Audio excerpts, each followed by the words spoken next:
Life isn't perfect, and neither are we. Nope. But we know how to face our fears And have some fun.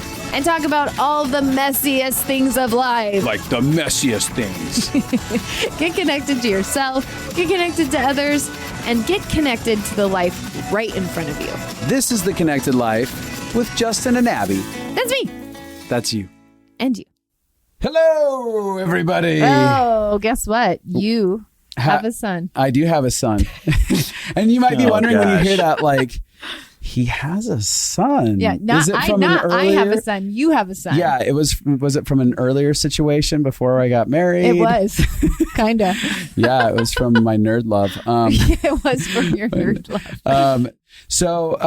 Recently, if you follow me on Instagram at Justin Stumball on Instagram, you can go ahead and do that. I received in the mail the most incredible action figure of all time. It's this enormous thing that's about the size of my upper torso. It is. It's an X-Men Sentinel action figure. So all those nerds out there know exactly what I'm talking about. I thought it was from, like, it looks like an Iron Man type kind of thing. Well, it was these giant robots that hunted X-Men down. And so they scaled it to the scale. Oh. Yeah, the scale of the 6-inch action figures.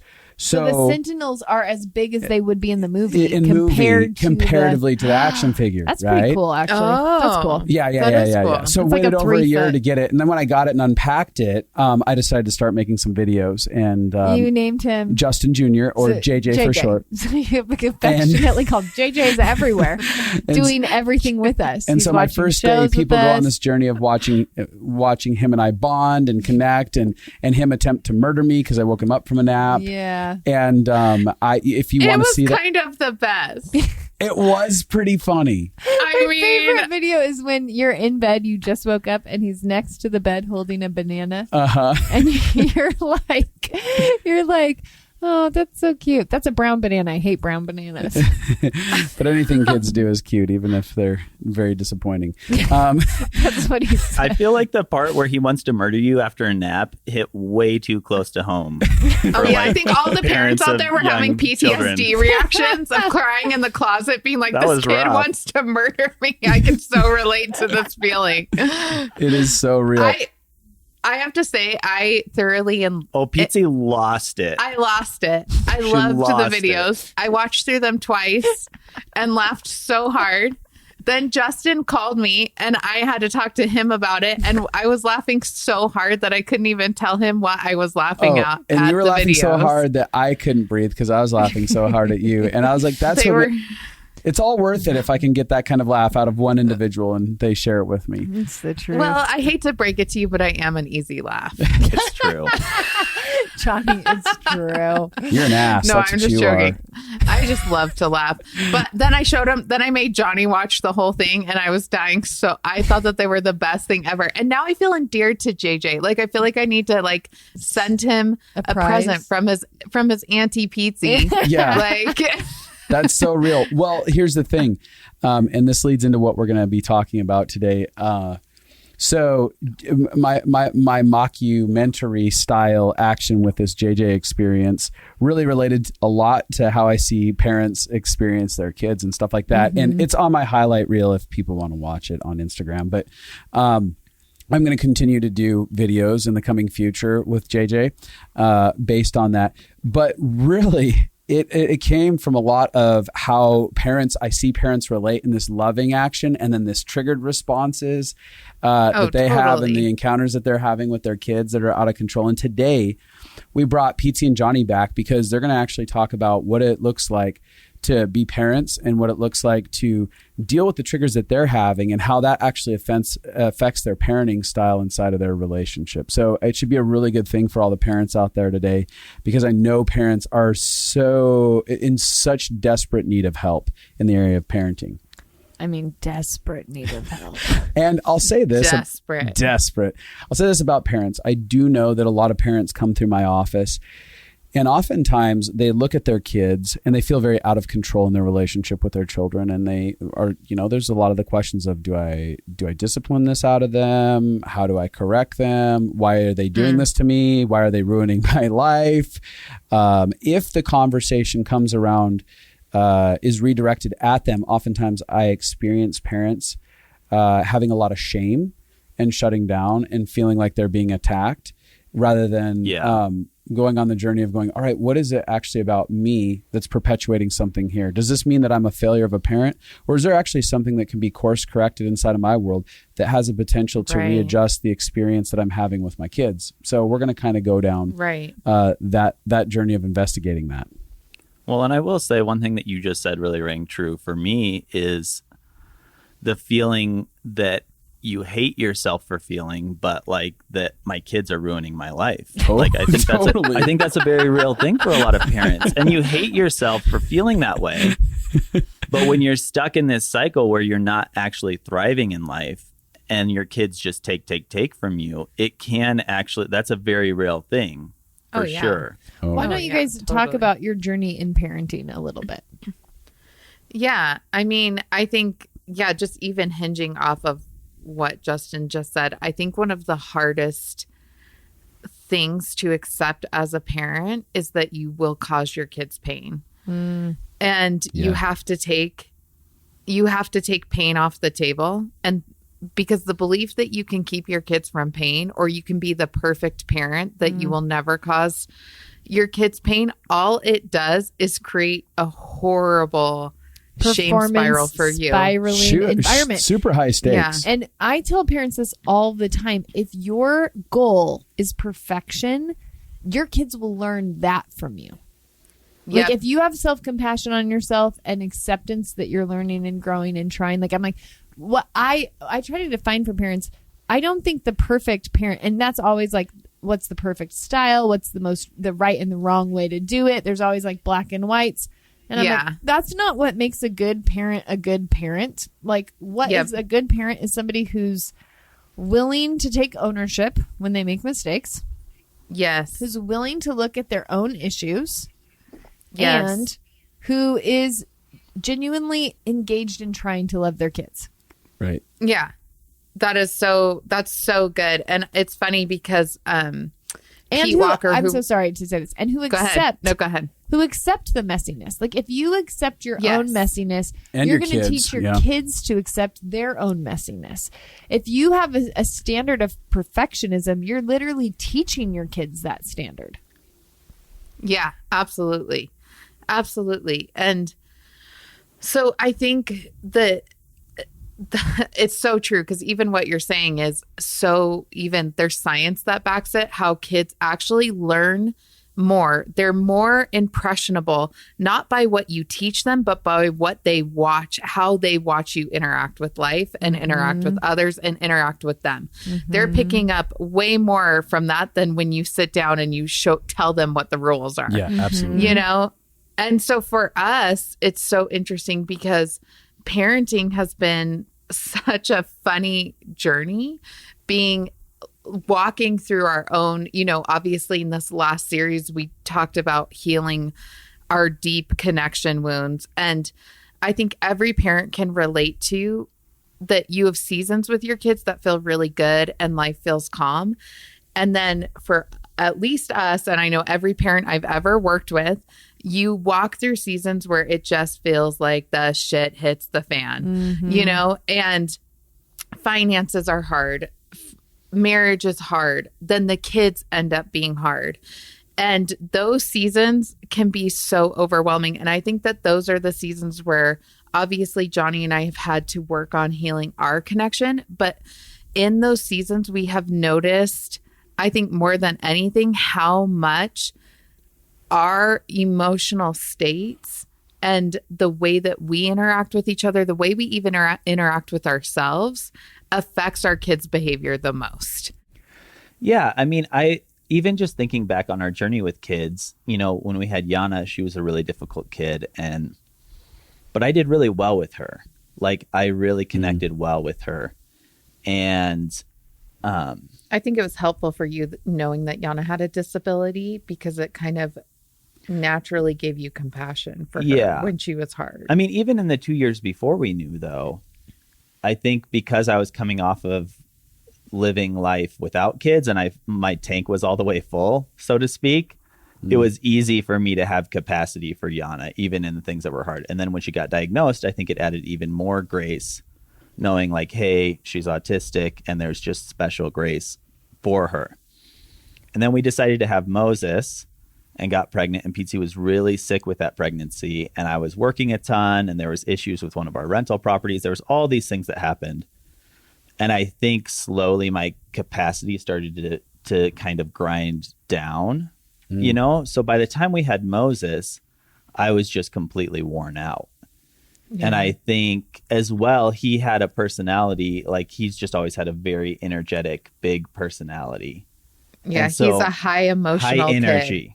And high emotions. High like his highs are really high and his lows are very low. And so from day one with Moses, I really struggled, honestly. And I know that I wasn't a good dad to him the first couple of years. I was short with him.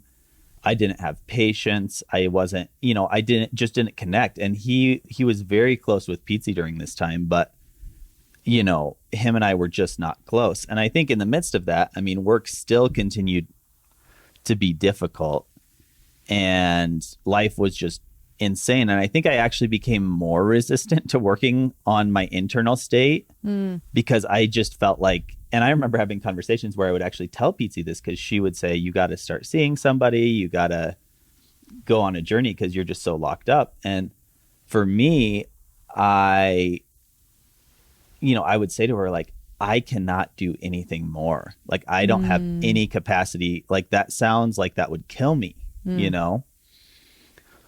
Which obviously is a lie. Because, well, I mean, isn't obvious to most people. Yeah. I mean, I'm saying it's obvious to me now. Totally. But I think when you're in those states, especially when life, everything is closing in on you. Everything is closing in on you. Everything is difficult. Your kids are difficult. It's like trying to, okay, now I have to go process through my childhood pain and my emotions and why I'm so shut down inside. And that means I have to process through some of my hardest things that I've been trying to avoid. I empathize with people, especially parents, because you're like, listen, I'm just barely hanging on. Who the hell wants to do that? Yeah, exactly. Like, who has capacity in that season to go back and do all of that? So I think even for me, when I was pressing Jonny on those things, I also had a lot of compassion because I was like, yeah, I get it. I can see that we're both barely hanging on. Yeah. Oh, yeah. Why do you say now that it's obvious that it was a lie? Well, because I've gone on the journey and I've realized that as you go on the journey of healing some of the stuff inside of you, things actually get easier, not harder. But so the lie is like, this is going to kill me. But in reality, it's the very thing you need to do. Right. It actually ends up digging you out of the darkest more places. Capacity. You get more space, more ability to face things. Totally. And, I think, so obviously things were really hard between me and Moses. And I shared on the last podcast, which for all the listeners was just 1 week ago, so you remember it. But for me, it was like a month ago or something. So I have no idea. But I didn't really go into my story with Moses. And my story with Moses was that as I started looking internally, I remember meeting with Tyler, who is one of the consultants in your network. And he led me through this memory with my mom where she was sick and I just felt really lonely. And the face that I put on myself, like I could picture myself in the hallway of our home. And it was like I was looking at myself, but at the same time, it was like I was looking at Moses. Wow. And I saw myself in him and it just broke me, because I could begin to see the moments where he was so scared and the moments where he felt lonely because he has a sister who won't play with him and he doesn't have any other siblings. And, I could see the goodness in his heart because I was actually coming to terms with the goodness in my heart when I was a kid, because I never really had compassion on myself. I never really had, I didn't have compassion on myself. And I was unwilling to look back and even validate my own pain. Well, because you didn't even think you had pain. When you looked back at your childhood, you were like, yeah, I had a great childhood. My parents stayed together. Like, it was a good upbringing. So I never really looked at that. And when I started actually validating my own pain, it really started to change my relationship with Moses, you know? Wow. And where I could soften towards him, and where I could actually see when his wheels were turning and when he was feeling sad. And rather than just saying, stop it or whatever, I would say, oh, like, I see how overwhelmed you are right now. And I can actually have compassion in my parenting. Yeah, it's interesting. Would you say that a lot of maybe the thought process that you had towards Moses was inherently learned within the culture of your family, that they were even directing at you, and you started like on autopilot responding to him as if you were your parents responding to you? Does that feel like what started happening? Oh, absolutely. I mean, the thing is, I was so overwhelmed in life that I was completely on autopilot as a parent. And so, which doesn't mean I wasn't connected at all. It just means that I wasn't thinking about how I was going about what I was doing as a dad. Right. It I wasn't, purposeful. there was no conscious effort of like, oh, I'm not being how I want to be, you know?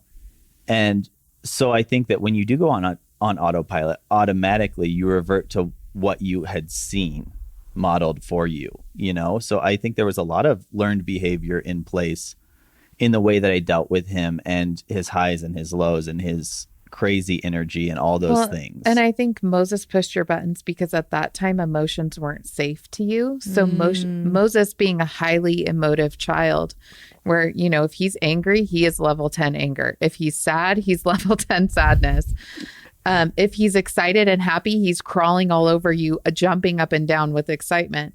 And I think for you, up until that point, you had the subconscious belief that being okay in life meant shutting down emotion and not feeling. So him feeling such highs and lows pressed so many buttons in you, I think, where you were like, what is wrong with this kid? And I think that there were even times where you wanted to discipline him for being emotional. Yes, absolutely. You know? I definitely, I would discipline him just because I didn't know what else to do.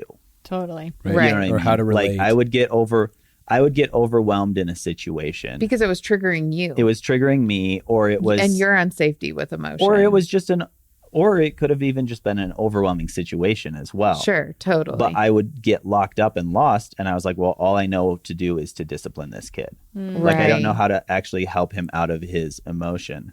To ground him or get him to...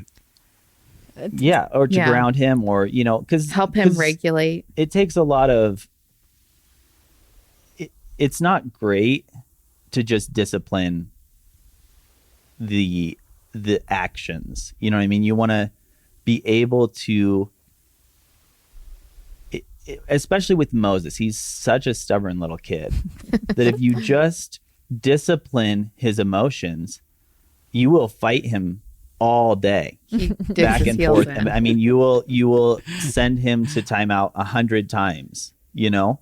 But if you can kind of get inside of like what he's feeling, then you can discipline in a way and even communicate in a way about the discipline that's not like, I'm disciplining you because I'm mad, but it's, hey, this is what you did. You can be more... I was able to find a sense of calm where I can actually communicate with him in a way that he gets it. And I've actually seen him improve even in his obedience from the way that I've changed. Yeah. Well, and I think what's interesting about that is that, you know, up until around the age of 5 or 6, the way that a kid's brain works is that they don't have emotional regulation on their own. Right. They gradually start to, around 4, they gradually start to learn self-emotional regulation, but really that doesn't come till 5 or 6. So kids are like these barometers. They're these walking barometers or mirrors almost of your emotional state. And when they're feeling emotions, their brain literally does not have the ability to know what to do with the emotion. Right. To even have a conversation internally of like, oh, this is actually, you're feeling mom or you're feeling sad and you just need to communicate this. It's just, I don't know, I feel a lot. Yeah, absolutely. And so basically what, if a kid is crying and when mom comes and holds them, what it's doing is it's teaching them safety, that they can regulate down when they're angry and someone comes and says, hey, what's going on underneath the anger? Or even sometimes, oh, that's when Moses gets angry because he got hurt, it's a trauma response that comes out in anger. Or he gets angry because he's embarrassed. Or because he's scared, Yeah. And so it's helping to understand and decode that so that we can create emotional regulation for him. But I think one thing that Jonny and I realized, and I didn't realize this until that season with Jonny and Moses, was that I really began to see how our kids were mirrors for our own behaviors. And especially for me with Yana, I had been, our story with autism, we've fought so hard to get her into every doctor and therapy that we possibly could. And I remember I was listening to a podcast of a woman who was talking about how she had healed her son from his autism diagnosis. And she said, one of the biggest things, if I could share with parents, is that autism is a wake-up call for the places that you are disconnected in yourself. Wow. And if you can see autism as a gift, that it's a wake-up call to you, to open your eyes and to show you what is actually going on inside of you, it's the first step to healing. And I really took that and meditated on it because it was at the season right before when that happened. It was when we were in a really difficult season. Yeah. Our kids were spiraling out of control. Jonny and I, it was one of those crash and burn seasons. Finances were hard. And this is right before, if you remember, if you listened to our story before, it was right before I realized, I'm like, if we don't figure something out with these triggers, this family's going to fall apart. Yeah. Because I could see every single member of the family was not doing well and emotions were so high. And that's when I called Abby and, started really doing the research on, okay, what are triggers? What's happening inside the body? How are emotions made? Because all of us were so highly emotional during that time. And you could just see the triggering happen like a domino effect. Yeah. I would trigger, then Jonny would trigger, then Moses would trigger, then Yana would trigger, and everyone was staying in a highly triggered state. Yeah. Where it's like short fuses and easy to be frustrated and... explosive emotions or disconnected emotions, shutting down. Yeah. And the interesting thing is that when you get into those seasons where you're highly triggered and you're kind of stuck in fight or flight, the sad thing is that it only makes it worse. So then you trigger even more easily. Mm-hmm. People are set off even more easily. So it has to be a very intentional step or a shift to turn things around, which is where we started to build out the tools that made up the Pathway to Freedom course. Was out of this season because I just knew, I'm like, if we don't shift this somehow, if we don't figure out how, and I knew that's when I looked at Jonny and said, we can't change any of this. We can't change autism. We can't change our finances right now. We can't change all of these other circumstances, but the only thing we can change is us. And it's kind of like one of those moments where you recognize that the pain of staying the same is greater than the pain of having to change. Mm-hmm. Oh yeah, totally. And I think, I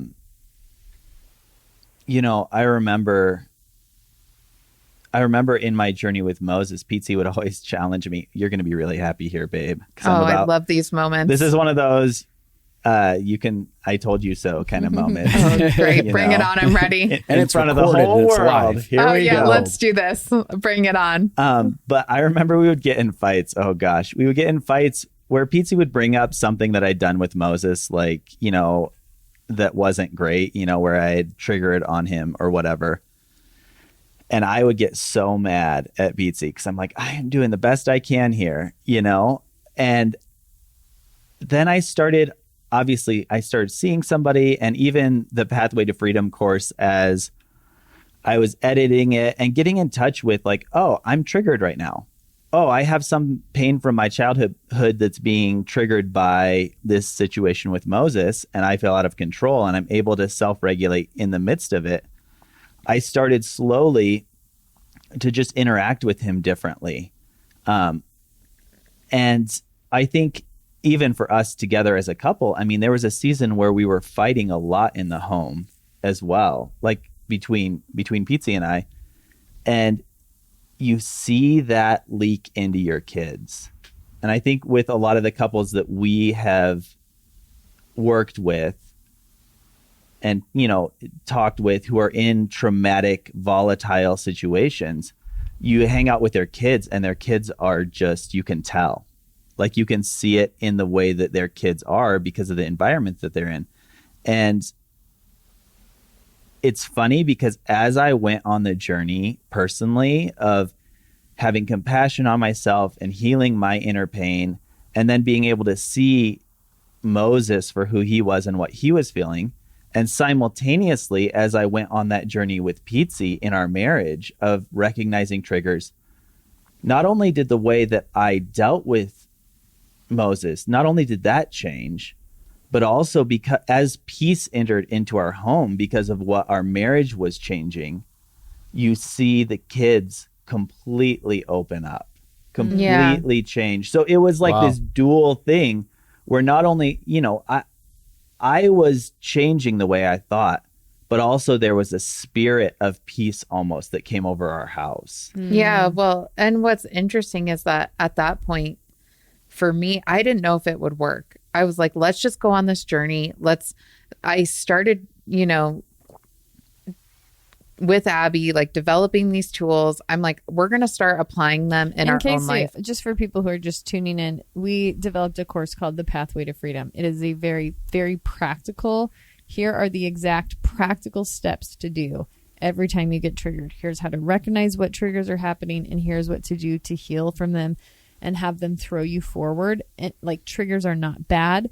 They don't mean you're broken. Yeah. They don't mean you're screwed up. They're actually there to let you know that parts of your heart need healing and to usher you in to more peace, to more hope, to more joy. If you don't know that triggers are a gift, though, they will destroy your life. They will keep you in cycles of chaos and pain, of being misunderstood, of like, you know, like in marriages is a great example.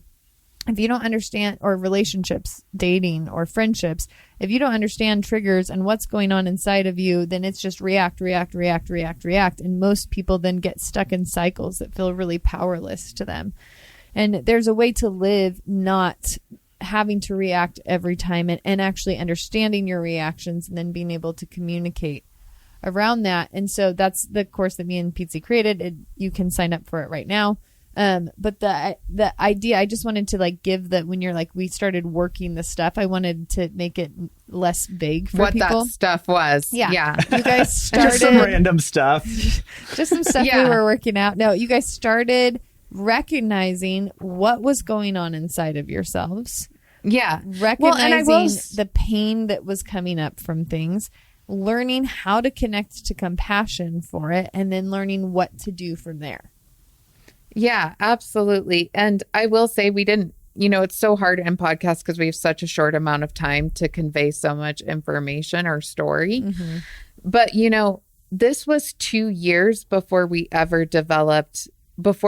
turned it into a course. Yeah. Totally. We just had developed these tools of like, okay, and let's test them out. And out of self-survival, out of like Jonny and I being like, we have got to figure something out, because not even necessarily with the intent of ever turning it into anything. I wouldn't say oh yeah, totally. Like it was initially like, we have to fit that moment you said where it's like, if we don't change something in our life, this is all going to fall apart. Mm-hmm. Yeah. And I think what's interesting about that too is that as parents, like you don't have a lot of time to sit and reflect in a moment when you're dealing with your kids. So it's like, we got to come up with tools that can actually help us work through this quickly in order to create peace again. And so for when Jonny started doing that, initially he hadn't hit all of his childhood pain, but he had learned to understand just the self-awareness of when he was triggered and when he was reacting to people or the kids or me out of a trigger. Same with me. And I didn't know if it was going to work. I was like, I don't know if this is going to work. I don't know. Well, I was so closed off. You were so closed off. And Yana's autism was so bad at that point in negative ways, where and if you're not familiar with autism, they don't have emotional regulation. And so if they get set off in a meltdown over something trivial, like if I would weed the yard, that would set her off. You couldn't mow. I'd have to mow after she went to bed. Yeah, at that point we couldn't mow the yard. We couldn't pick up the house. You couldn't throw trash away. We couldn't throw trash away because it would set her off into a meltdown that could last days. Days of screaming. This is not like an hour or two. And you can't discipline them out of it. Right. Because it's just not possible for them. It's not a discipline issue. No. And it's all stemming out of anxiety. It's their own triggers coming up. It's their own, like, now that I've understood triggers and the brain, it makes autism make a lot more sense to me in some ways. Yeah. Because I can see that there's fear underneath there and that she needs actually a lot of love and comfort. But at that point, it was so difficult. So we just started applying the tools to ourselves. That's it. We didn't even change anything with our kids at this point. We just started working on ourselves. And it was, for me, I mean, like, I could cry talking about it because the change that started to happen in our kids, just because Jonny and I started learning how to understand our emotions and manage our triggers and heal them, it was phenomenal. Like, Yana's autism, she came out of regression. And started to regulate and stopped having meltdowns. And she was like the happy, beautiful little girl that we knew and loved. Moses like began to regulate. And it just felt like Jonny said, like, there was peace that transcended on our house again, you know? So it was definitely, it was one of those things where you're like, oh, I believe in this. Yeah, it helped me believe, and it helped me understand. Even when all the way back to listening to that podcast, I'm like, oh yeah, part of this autism has to do with me. And it has to do with, you have a role to play. I have a role to play in this, and not in a guilt way, but in a way of like, I can either become worse because of, I can't control that my daughter has autism. However, I can control who I become out of the autism and who she becomes in turn. And you know, what you add, or, you know, like, am I adding chaos to this? Or am I like bringing my peace into this? I want to pause you guys for just a second, because I was thinking about this. When people listen to stories like this, it's so easy to feel shame. It's so easy to hear everything that you're doing wrong and everything that you're failing at, which is why we started with like, hey, the goal is not perfect parenting. The goal is that you're learning and you're accepting yourself on the journey. And I even had like several people write in from listening to the marriage episodes with shame that they'd gotten divorced. And I'm like, listen, whenever I hear a story where I said, no, these stories were meant to give you hope for your future, not tell you failed in the past. These stories are meant to empower you with tools. Like something Oprah always says is, now that you know better, do better. It's not like, don't beat yourself up for where you've been or what you haven't done right yet. Because we're all in survival mode. And here's the reason. If you are triggering at your kids all the time, it's probably because no one taught you how to self-regulate. And it's probably because you didn't actually get the emotional intelligence tools and language. And that doesn't mean you're powerless in it. Now you get to learn, and now you get to grow. And if you have grown kids and you're learning, I mean, this is why we have Justin's mom on this, because she has helped him work through healing as an adult. Like, it's never too late to learn new skills that will impact your family line. It's never too late. You've never ruined it too much. You've never done too bad. And if you're listening and you're like, my house is in chaos and there's no way I can get out of this, like, this story is meant to be hope for you. This isn't meant to put salt in the wounds that you need to do more. It's meant to say there's a way out. There's a door that we never saw. we had been trying to manage our external chaos for years. And we kept trying to like change our schedule around. We kept trying to, we need to keep the house clean. We need to do all these things. If we can manage our external world, we'll be okay. And when you guys found another doorway, okay, this is cheesy because now it's funny, but like a pathway to freedom. A pathway, if you will. A pathway, if you will, to freedom. I actually wasn't even trying to do that, but it works very well. That's why we named it that.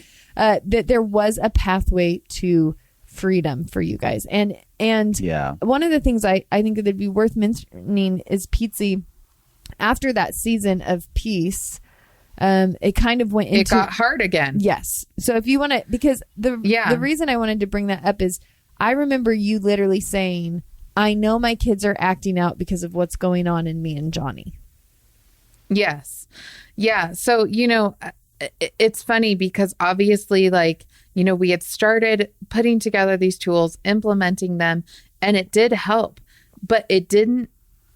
Healing comes in layers. We're all like onions. You'll think, oh, I've arrived and I've healed all my pain. And then another layer kind of gets brought open and you're like, okay, now there's a whole bunch of crap coming to the surface. Yes. And which always makes me laugh because people will always write in like, when will this be over? And I'm like, well, I think we're always constantly on a healing journey. I don't know that you ever make it. And so I think it was interesting because now I've studied a lot of like child psychology out of this. And we've understood how our emotional states affect our kids, but we hit a whole new level where we talk about our dissociation bubbles popping, which was when Jonny was editing the course. And so he's relearning all the tools, and Abby and I put so much in there that he had never heard before.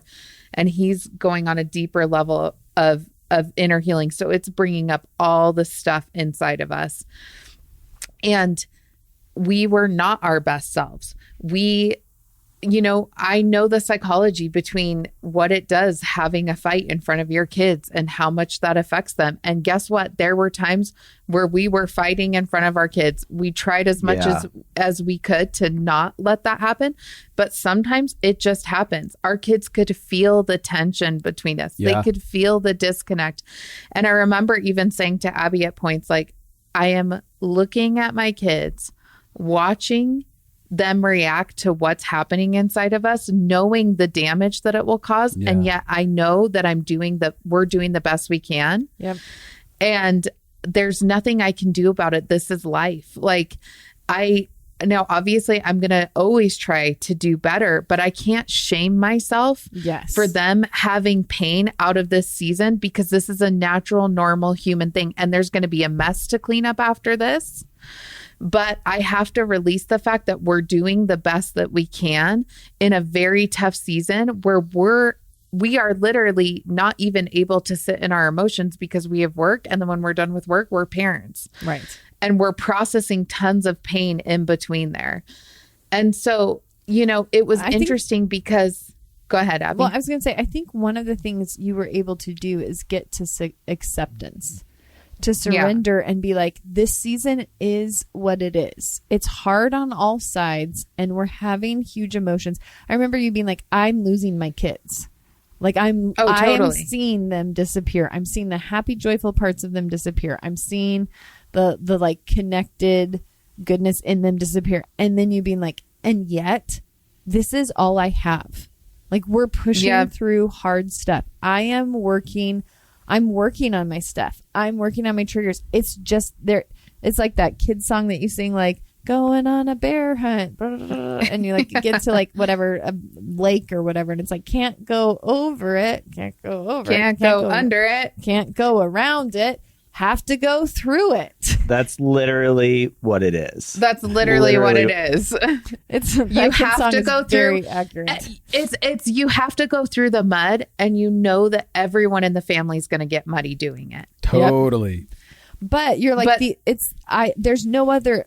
I don't have another option. There's no way around it. I can't beat myself up, and I literally remember Pietze being like, just putting in her heart like. This season won't always be like this. We are going to get to the other side, and I'm going to be able to regulate and get back to where my kids don't feel this chaos. It wasn't a powerlessness like, oh, we just can't do anything about this. It was a understanding of the season. I'm in this season. I'm working on my stuff. That will lead me out. This pathway to freedom does work. I will get to the other side. When I get to the other side, I will have the ability to help my kids. Yeah. Well, and I will say, I mean, I think one element that's so crucial and was so crucial for us in the process, even as I was going through the pathway to freedom and dealing with a lot of my inner stuff, is the need to have hope that the future was going to be better. Yes. You know?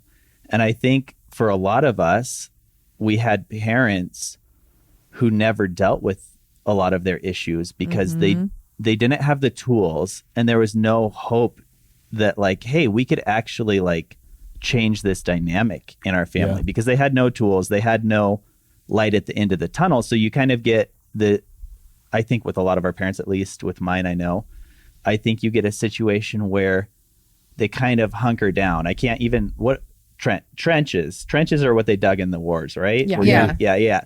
They kind of like just dig a trench and kind of try to survive, essentially, because there's no light at the end of the tunnel. And I think for us, one thing that we did pretty well through all of the ups and downs was to continue to remind ourselves like, hey, we just got to keep moving forward.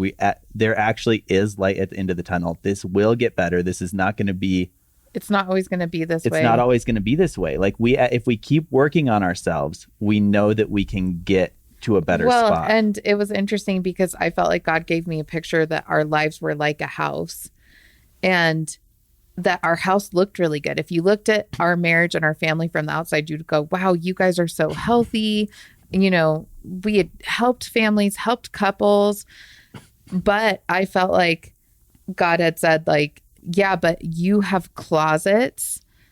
Like you have a Monica closet. If you've watched Friends, you know that she's like meticulously clean, but she has this one really dirty closet that has like all the junk inside.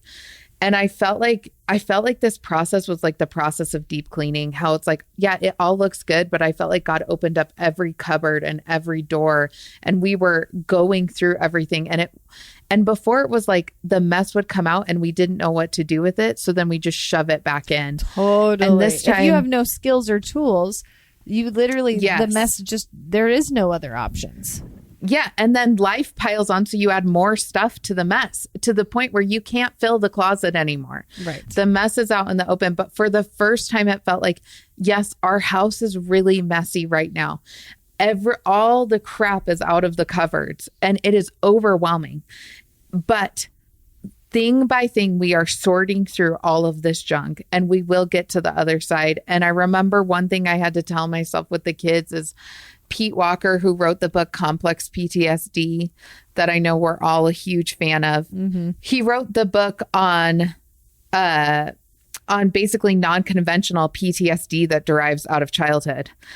And one of the things he says that it feels so helpful to me that I hold on to all the time is he says all the time, all you have to have is good enough parenting. Yeah.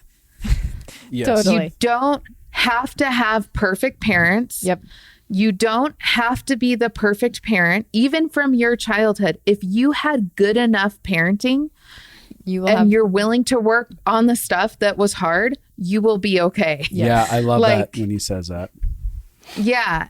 And I even like in my last therapy session, my therapist was reminding me of that. He's like, remember, Pietze, all you have to be is a good enough parent. Yes. You know, like we're not looking for perfection. And so it was really difficult for me watching us go back into this season. But it was interesting because it was almost like a science experiment, seeing how when we are in upheaval and when Jonny and I are not connected and when we're letting our triggers fly, how much it affects our kids' behavior. And so as we've been coming out of our last hard season and coming back to repair and just safety and peace coming back in the house, because there's so much peace and safety between Jonny and I, and we've done so much deep cleaning. literally, I cannot, again, I feel like my jaw is hitting the floor because things, even with Moses, that I was like, oh my gosh, this is a huge issue. I don't know how to even parent this. And every time I try to discipline him on this, it spirals. Like, I don't feel like I have a foothold on it. Just as we're creating safety again, they're not even issues. Could you give like a practical example maybe of like the first thing I want to do is just share like the reason again that we made this podcast is because what Jonny was saying is if you don't know that there's a way out, if you don't know there's tools, you'll never fight for it. You'll just dig a trench in. Yeah. And the whole reason we made this podcast is for people to hear and catch vision and inspiration. Again, not to feel shame, but to be like, oh, there is another option. There is something I can grow towards and become. And so, go ahead, Pietze, if you want to share. I will say, even on what you're saying, Abby, I think one of the things about the Pathway to Freedom course that as I went through it while I was editing it, that is so helpful is the practical nature of it. Because for me, I could see that I wasn't the parent that I wanted to be. I could see that I didn't have the marriage that I wanted to have. I could see that the way I was showing up in life was not even the person that I wanted to be. But it's one thing to see like my current situation and then this destination that feels so far away. And it's a completely other thing, like the name of the course would suggest, to actually have a path. Yeah. You know, to say, okay, I don't need to know even the whole way of how to get there. Yep. But I know what the next few steps are. And I can just if I just keep taking those steps, then all of a sudden you look back and you're like, wow, I've come so far in the direction, rather than getting overwhelmed at how far away you are from who you want to be and how you want to show up. Right. And this is, this is literally what we train all of our consultants on, is this exact material, because this is how they lead people through, the way to get the tools. You can get the tools going through Pathway that you'd also get meeting with a consultant, because we want practical ways to move forward.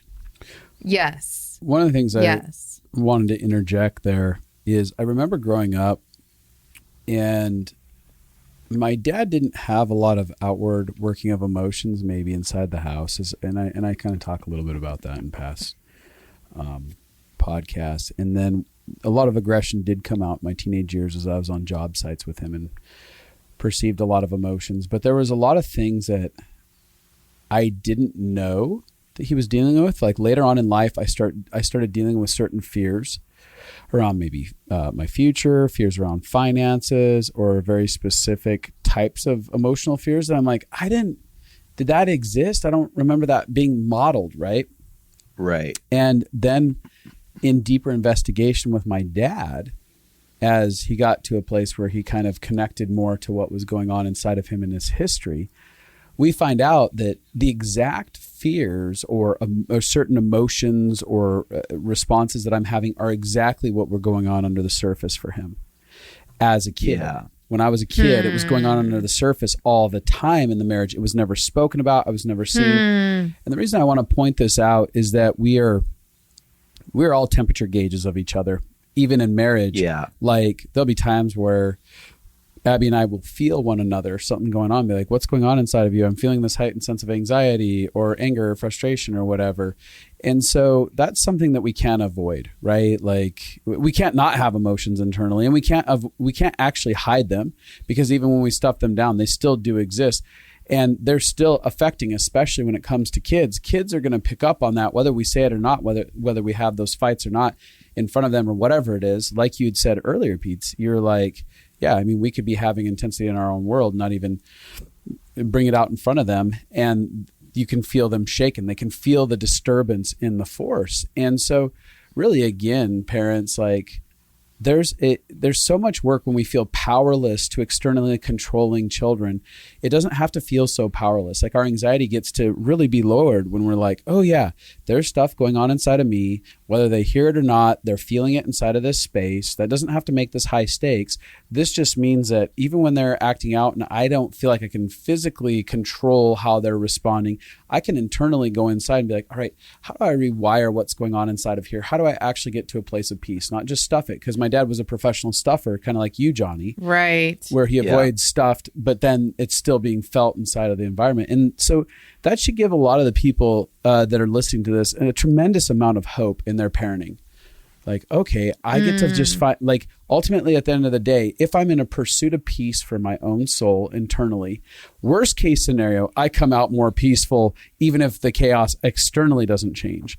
But there's a huge potential for me getting restored to a place of peace and joy and happiness internally that will compound externally and begin to profoundly affect this external environment with my kids. And I think that's so cool. Pietze, what were you going to share as a... Sorry, Jonny, were you going to say something? Yes, sorry. Oh, no, it's fine if I don't know. Was there something that you wanted to share? Well, she was something on what Justin just said. Go ahead, Jonny, and then I'll ask Pietze what she was. Yeah, go ahead. I mean, I think what you're saying rings really true for me. Even in just the desire as a parent to change the dynamic between you and your kids. And I remember a while back, as my relationship with Moses had started to heal, I remember telling Pietze, another "you told me so" moment. But I remember just coming to her in humility and being like, I am so thankful that you pushed me in this, because I feel like 20 years from now, the friendship that I'm going to have with my son is because you pushed me into these things. And I actually could have ended up in maybe not an estranged relationship, but in a relationship that was just tense and not what I wanted with my son. And I just remember crying and just saying, I am so grateful that you pushed me to go on this journey, because I feel like I am getting the gift of a friendship with my son just because I went on this journey that I might never have had. And I remember even a couple weeks after that, like it was just so, it was on my heart how thankful I was for how things had changed with Moses. And I remember he went to sleep on the couch and I was washing the dishes or something, and I came to pick him up to take him upstairs. And I just remember looking at him. He's 4.5 now, and he's just a ball of life. And I see so much of myself in him. And I just sat on the couch and I just wept. I just wept because the thing is, if I hadn't gone on this journey, I might have lost the most precious thing. The thing that you work your whole life for, which is just to have relationship with your family and have, you know, the person that I wanted to be and the friendship I wanted to have with him would have potentially never happened had I not gone on this journey. And I just wept and I wept and I wept. And I remember laying my hand on him because I really struggled with him early on. I struggled with how crazy he was. And I was sitting there on the couch and I just put my hand on him and I just kept saying over and over to him, Moses, you are such a good boy. You have such a good heart. And I could see the goodness in him. And I had never been able to see that before. All I could see was the crazy. And I couldn't stop saying it through tears. Just, Moses, you are such a gift. I'm so proud of you. You're such a good boy. You're such a good friend to me. And honestly, I don't know that I will ever, I could never be thankful enough for having gone on this journey, because it gave me my son back. And I am just like, my heart is so filled with gratitude. And I am just telling you, for anybody who's listening, going on the journey of healing what's going on inside of you, it will pay dividends. I mean, this is something that you will not regret investing in. The time and the energy to go on the journey of getting healthy. It's changed my life, and I'm so grateful. I'm so grateful for my relationship with Moses. Yeah, and one of the things that I think is really powerful. Thank you, Jonny. That was really tender to for you to reflect on that. I think a lot of people probably obviously are going to be moved by getting the chance to hear that, because they're wanting to really know, does my dad, my mom really care? Do they really love me? And I think that that's a heart cry of every parent, what you said right there. But they don't know how to express it, and they don't know how to connect to it. They don't have to beyond their triggers. Yeah. And inside of it, one of the things that you were really saying is you're having vision for the relationship that will happen one day down the road. And a lot of times when we're in the process of the messiness, I would have to say, of raising a child, it's really hard to have the capacity to be looking at the 20-year mark and the 25-year mark and the 30-year mark about like, what are the ripple effects without having high stakes, but like, what am I deliberately fostering here for what will be the relationship that I'm going to get to really reap from in that space over there. And I love that. That's such a driving force for me. I think that I always process through, like, what do I want to be thinking on my deathbed? Like when my life is over, like what are the things that will matter? And for me, going on this journey has given me so much hope that what I want is actually possible, which is what I want is to have been a good dad and been a good husband and had a thriving marriage and to have friendship with my kids. And, like some of literally the most important things to me. And I knew this before I went on the journey. I knew that that's what I wanted. I just didn't know how to get there, And so it's definitely like, it's been life altering for me. And I will say this one really cool thing is that talking about both Jonny and I have different styles of parenting. And it's been a huge point of contention in our marriage. Yes. And I think it is for a lot of people. I get this question all the time. Yes. People ask me this question all the time. What do you do when you and your spouse have different ideas of how you should parent the kids? That's a good question. And it was a huge point of contention for us until we understood that a lot of times when we were entering into those conversations, they were out of deeper wounds that had been unhealed. Those conversations, with each other, you mean about how to parent? About how to parent. Yeah. Like the reason that we could never find connection on them is because a lot of times when, like, if I would correct his parenting or, he was upset because he felt like I was doing something that I shouldn't be doing or being a pushover usually. And I was upset because I felt like he was being way too harsh with the kids or whatever it was.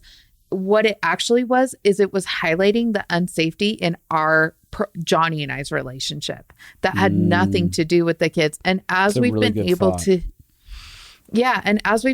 to understand like our triggers and learn how to heal the deeper wounds, we can literally have disagreements about parenting and walk away with like so much compassion and understanding and respect for one another. And we've been able to like see eye to eye. And so it's cool because even, this thing that used to cause so much tension in our relationship is actually it's a bridge between us now because we've been able to work on ourselves. So even the conversation of parenting has become so much easier. Well, yeah. And as I've gone, I'm obviously a 9 on the Enneagram and I hate conflict and I avoid it at all costs. And I shove all my emotions down and I don't let myself process. So as I've gone on the journey of healing what's going on inside of me, what happens is in the past, I would just freeze. Pietze would be upset about something or want to do something different with parenting. And I would just freeze. And then I would hold all of that negative emotion inside of me. And as I've actually healed on the inside, in a moment of disagreement about parenting, I can work through my triggers. I can work through what I'm feeling, but then I actually am able to have more of a voice in the situation because I can either put it aside and be like, oh, that's just my trigger. I don't need to worry about that. Or I can be a powerful person, way more powerful than I've been in the past, and show up and say, okay, I see what you're saying, but this is what I'm feeling, and actually show up with a voice instead of just freezing and shoving all that emotion down. And then it builds and is explosive, Yeah. Yeah. Which has been really, really huge. I know. And really. Oh, go ahead. Good, Abby. I know that we have to wrap up, but Pietze, would you give just a really quick like before and after snapshot of like some of what Moses's behavior would look like when he was really, because one of the things that it's actually been even healing for me having conversations with Pietze, because she would be describing what her kids were doing and how they were behaving and how she knew it was from the atmosphere of what was going on in their house. And it helped me actually start connect dots about my own childhood where I was like, oh, my mom and dad were at war my entire life. They were at war constantly. And so there was never a place where there was that regulation or that place of feeling safe or secure connection or whatever. And again, if you're in a marriage and you can't control the other person, you can only control you. So if you're in a marriage, don't feel powerless by this. Feel like the more I work through my stuff, the more I bring stability to my family, regardless of what the other person does, which is literally what Pietze chose to do. But yeah, 100%. If you could just give them an example of a before and after with Moses, because that has helped me even with understanding my own self.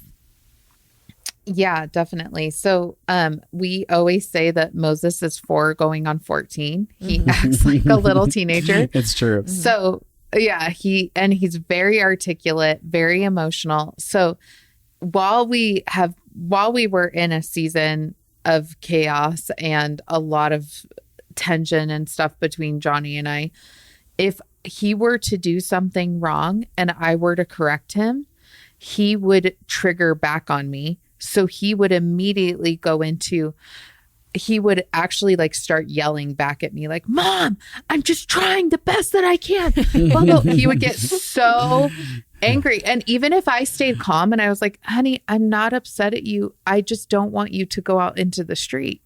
Totally. Like I don't want you. The reason I'm saying he could not handle it. He could not handle it because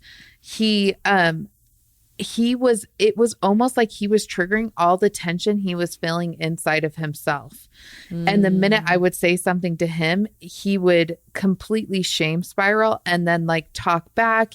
Get angry. He would get super things. angry. He would throw things. He would kick things. He would punch things. And, that was even like said literally to him, my whole childhood. Yeah. But it was like in that moment, Abby, it was so interesting because it's like I could see him outworking what he felt internally. I'm like, oh yeah, Jonny and I had a fight this morning. Even if we weren't fighting in front of the kids and we were upstairs and we locked the door in our bedroom, he felt what was going on. And now he's externalizing that. And he's throwing things or he's punching things, and so.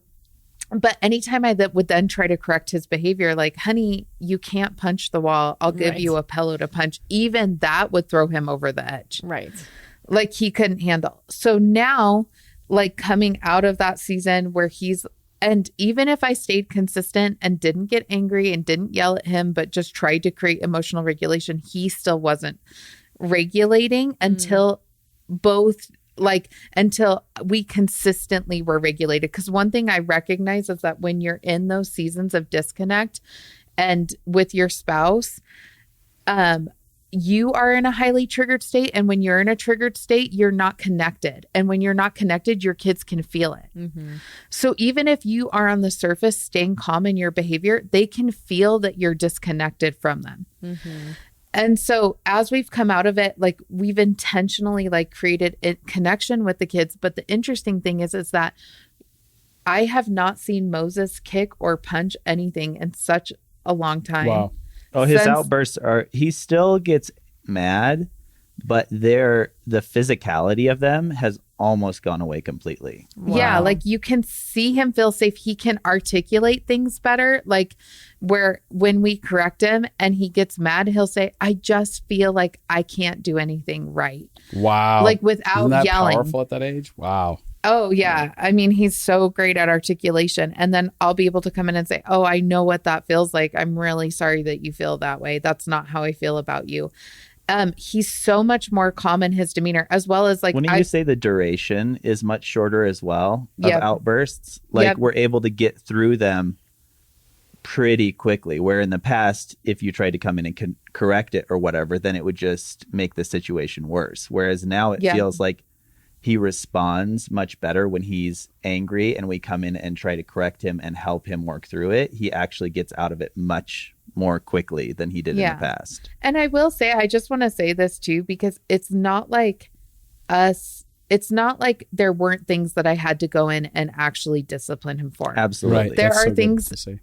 like it's actually important, because I think sometimes we can take these things and pendulum swing to like, oh, if I just fix Totally. myself, then my kids will have this perfect behavior. No, there are times where you need to step in. Like, for instance, with Moses, out of that season, he can have a very fearful nature. And I noticed his fear rising the more our house felt unsafe to him emotionally.